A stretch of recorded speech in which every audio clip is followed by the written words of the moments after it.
Mooi fort, mij Alexander.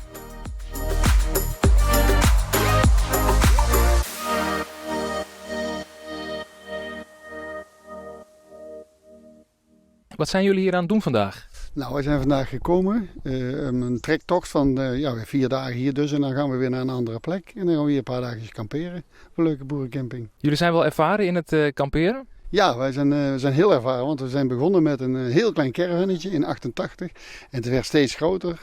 En toen hadden we kinderen, nog groter. En toen zijn we naar zee gegaan. Ja, 3 weken aan zee. En toen gingen de kinderen niet meer mee. Dan werd het weer steeds kleiner. Dan gingen we weer terug naar het tentje. En nou is dit het geval. Een fietsvakantie doen we ook. Je hoeft niks meer door de ladder neer te zetten. En dat is het. Dan staat hij. De matras zit erin. Je hoeft alleen maar een slaapzakje erin te gooien, kussentje. En je slaapt. En je klimt lekker naar boven. Zo. Hoppa. En je gaat het tentje in. En wat maakt dit nou zo mooi om te doen? Nou, simpel.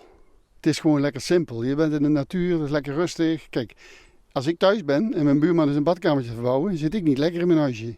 Want dan hoor ik van alles. En op de camping is het altijd rustig. Heerlijk. En wat zijn jullie van plan de aankomende tijd hier? Nou, wij gaan lekker een stukje fietsen. Hier even de omgeving bekijken. En dan als we dat gezien hebben na een paar dagen, dan gaan we weer door. Zo willen we het doen. Hopelijk blijft het natuurlijk ook een beetje droog de aankomende tijd. Nou ja, ik heb een regenpakje bij, dus ik ben niet bang voor een druppel hoor.